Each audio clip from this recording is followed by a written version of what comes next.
Thank you. Thank you, ladies and gentlemen. Tonight's first speaker, who will be giving the Immortal...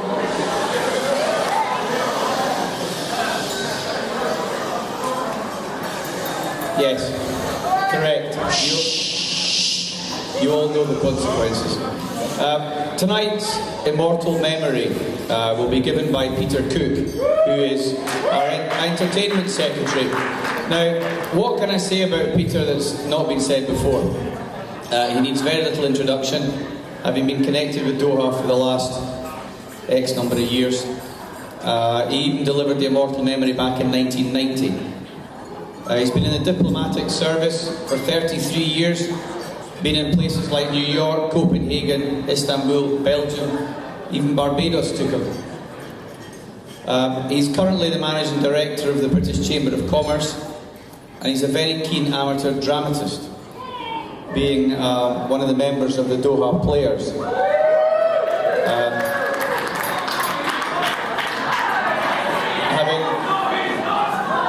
Having been at the pantomime, he played a very good mirror. Now, that's possibly doing him a slight injustice, but he did play a very good mirror. And also, they had a great hit at the Edinburgh Fringe Festival last year doing the Doha Players version of Kudo. So, let me introduce Peter Cook.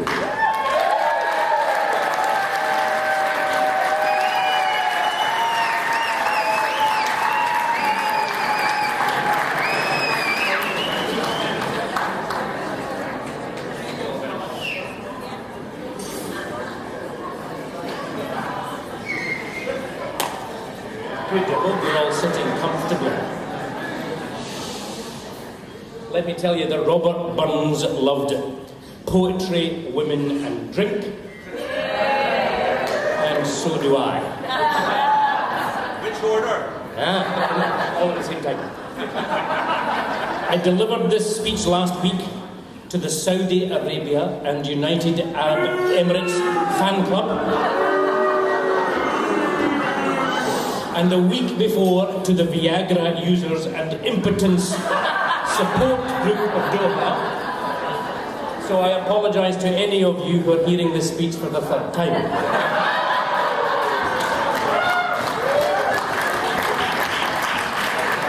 I actually doubt if any of you will remember the speech or even recognise it, because on both of those occasions hardly anyone could come.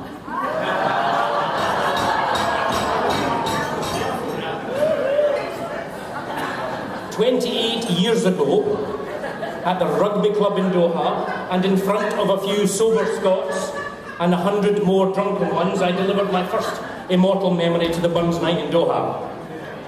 It was a cool evening sitting outside, the Gulf War hadn't yet started, and there were fewer of us then than are here tonight. But the spirit was warm, the company well met, and Burns was properly honoured in the finest traditions of women, wine, poetry and song. Much has changed in the intervening years. Doha is bigger and newer. There are more Scots present, and we have the luxury of dining and drinking in a hotel ballroom, which was banned back then. In 1990, booze was rationed. Single women were rationed even more. And there was little in the way of leisure pursuits that you could consider legal. We have more luxuries now. We have a healthy booze allowance, Friday brunches, a golf course, and as we can witness tonight, an abundance of beautiful ladies.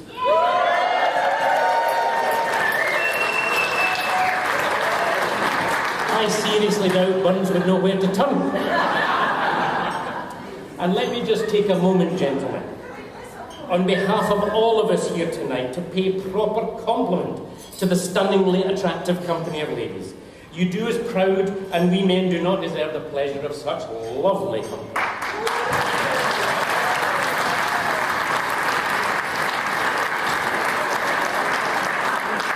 Now I have to say that so I don't get the sexual harassment. I hope it's not politically incorrect to pay such compliments. In this day and age of sexual harassment, it is increasingly difficult for a man to know when a compliment is welcome or not. Are we allowed to say you look beautiful today? Or what have you done with your hair? Or even answer the critical question, no, your arse doesn't look big in that.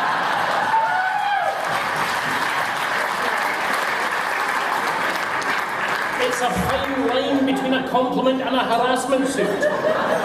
So be careful, gentlemen. Choose your words carefully.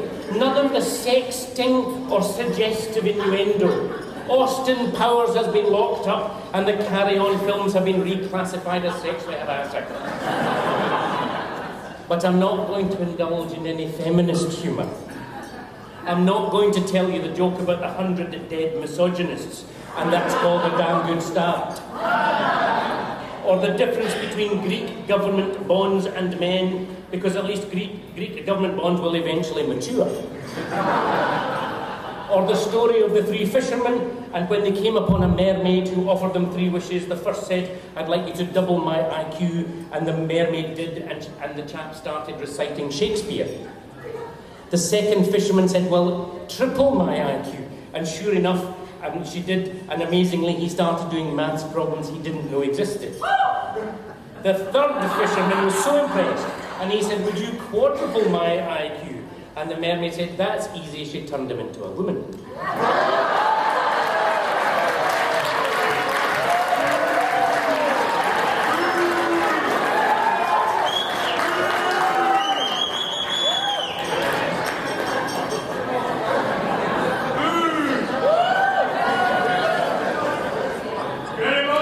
A wee spinster old lady is leaning out of a tenement flat in Glasgow just at the outbreak of World War II. She yells doon to her pal below, Senga, that's the war just started. When do the sexual atrocities begin?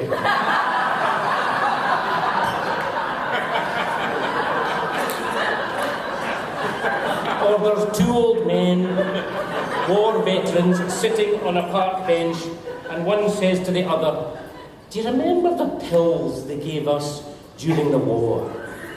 The pills, you know, they were to take our minds off women and sex. And his pal says, I remember those pills, how come? He says, well, I think mine's beginning to work.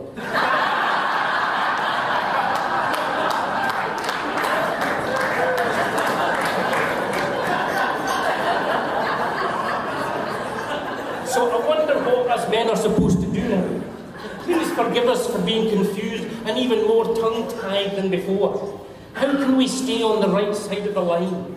What is fair in love and war now seems all the harder to understand. What would Burns make of it? I shudder to think, is poetry allowed? Is the art of romance to be killed under the weight of political correctness? I fond kiss and then we sever. I fond kiss and then forever. Never met or never parted. We'd had near been broken-hearted. I fear that the poor ploughman poet would be lost. What would have become of Highland Mary, Jessie Lures, or the bonny lass of Ballochmyle? The famous legacy of romantic poetry, to say nothing of the more salacious canon of bawdy verse, and hey for Hoch Magandio. The nation would be the poorer. Our Burns evenings would be shorter.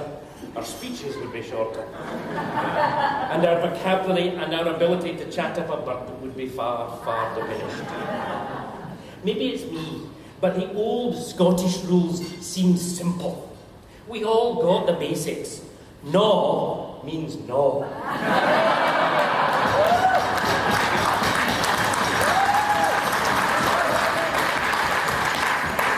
To put it mildly, F off, you wanker, seemed pretty clear. And the age-old question of, are you dancing? Well, that never seemed to cause offence. Bring back the good old days, when it was good to walk a lassie hame. A wee snog at the pictures made your weekend. Holding hands in public was a universal declaration of fidelity. And a drink with your lassie at the pub was a great night out. The pubs in Scotland were made for immature banter and juvenile humour. We were proud of the wit and the wisdom and the repartee. You could chat up a bird and be accused of nothing more serious than overestimating your chances.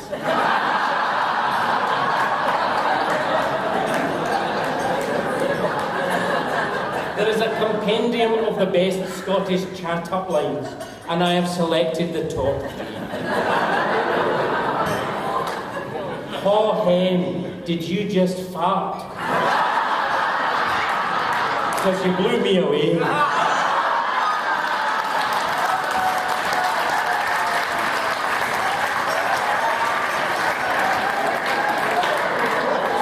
Darling, my love for you is like diarrhea. I can't hold it in. And my personal favourite, your body reminds me of a spanner. Every time I think of you, my nuts pure tighten up.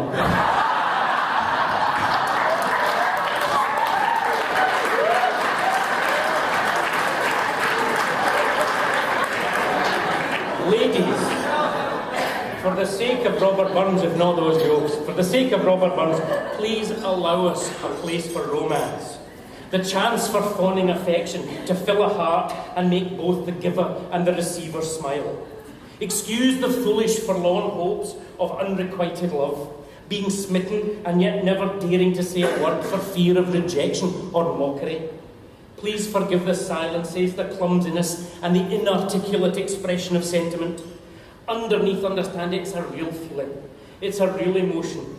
A discovery of something for once more profound than just pleasure or pure fancy. It baffles us. It defies description and definition. It defeats our logic and reason, and we fall in love without caution or care. We are lost, we are weak, and we are feeble at the knees, and yet it lights up our hearts. It fires the mind. It kindles the muse in us, as it did for Robert Burns. As fair thou art, my bonny lass, so deep in love am I, and I will love thee still, my dear, till all the seas gang dry. Till all the seas gang dry, my dear, and the rocks melt with the sun. And I will love thee still, my dear, while the sands of life shall run. We look up to those fine words, and we set our hopes to find a way to communicate to her, the one we love, whether distant or near, young or just young at heart, whether she knows it or not, whether she feels it too or not, with our hearts open, our arms outstretched, on our knees in contrition, we beg her to understand how much we love her. We send feeble words on funny cards on all the Hallmark holidays. We send it by Pony Express, by Pigeon Post, or just Western Union. We text when we are drunk.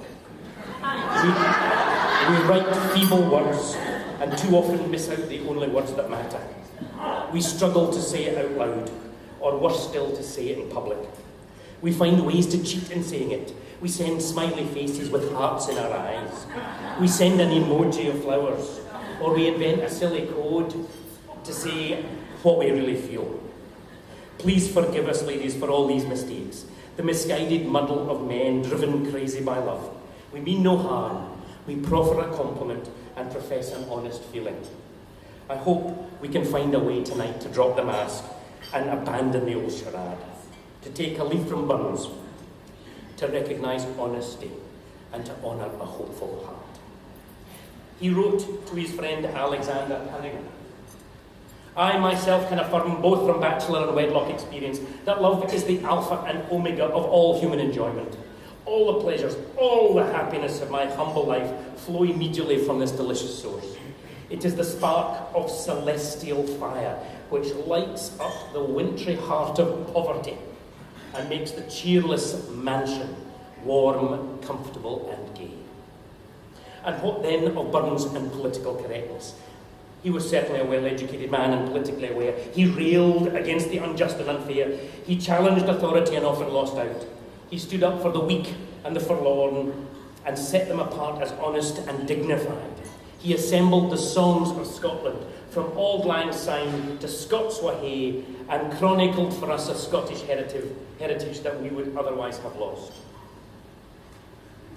Back in 1990, when I first gave a speech to this assembled company, we were witnessing the beginnings of the Gulf War, Saddam Hussein invading Kuwait and the sudden onslaught of chemical atrocities. And that was only the Scots in Qatar panic drinking to make sure Saddam didn't have anything left to confiscate. We lived through Desert Shield and Desert Storm and CNN's live coverage of a war. They were scary times and we all feared for how it would turn out. And here we are in 2018. Qatar is out of sorts with its neighbours and suffering under an unjust embargo and with petty jealousies and personalities troubling our lives. I am glad to see that the Scots are here tonight, the Canadians are here tonight, the South Africans are here tonight, the New Zealanders are here tonight, and we're showing a little solidarity with our Catholic friends, especially when it comes to dealing with troublesome and difficult neighbours. Let's just say, aye, we can.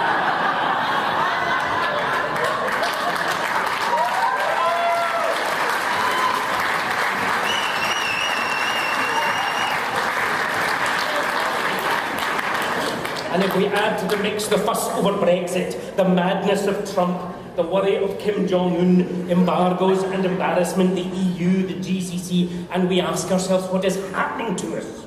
It seems that the fabric of society and the pith o' sense, as Robert Burns would put it, is crumbling round our feet. The diet of miserably sad news, of famines, of fighting, fake news and fake leaders. The idiocy and irritation, the noise and the nonsense, and we stand tonight bereft of understanding of the sheer arse-tightening stupidity of our age.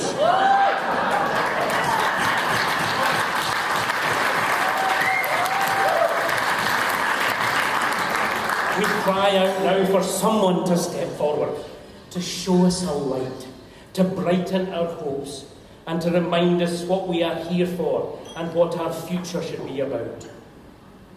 Is there for honest poverty that hangs his head and all that?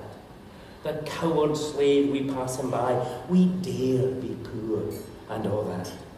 For all that and all that, their tinsel show and all that, the honest man, though I say poor, is king o' men for all that. Then let us pray as come it may, as come it will, for all that sense and worth o'er all the earth may bear degree and all that. For all that and all that, it's coming yet for all that man to man the whole world o'er shall brothers be for all that.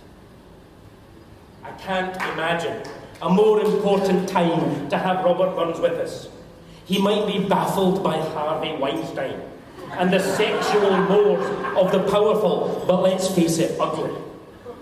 He might be confused by the politics of Brexits and braggadocious bampots. And let's remember, you can't take the habit out of the rat. He would still be worrying about the battle of the sexes and the perennial struggle of man to tell his woman a simple, I love you. But we know his spirit is with us. In bottle and in glass, in lyric and in song, in the fun we have as Scots, and with our much-loved yet always difficult neighbours. We are the Scots in Qatar, with our family, our friends, our cousins from abroad, our marvellous diaspora. We have gathered here tonight to celebrate being us, being together, being happy and having fun, and most of all to honour a man who speaks to us of an honest dignity, a brighter day ahead, and a pride in who we are. It's not in titles nor in rank, it's not in wealth like London Bank to purchase peace and rest. It's not in books, it's not in lore, it's not in making muckle more to make us truly blessed. If happiness has not her seat and centre in the breast, we may be wise or rich or great, but never can be blessed. No treasures nor pleasures can make us happy lang. The heart aye, 'tis the part aye that makes us right or wrong. Ladies and gentlemen, please fill your hearts and your glasses. Be upstanding and join me. I give you with my heart and soul the immortal memory of Robbie.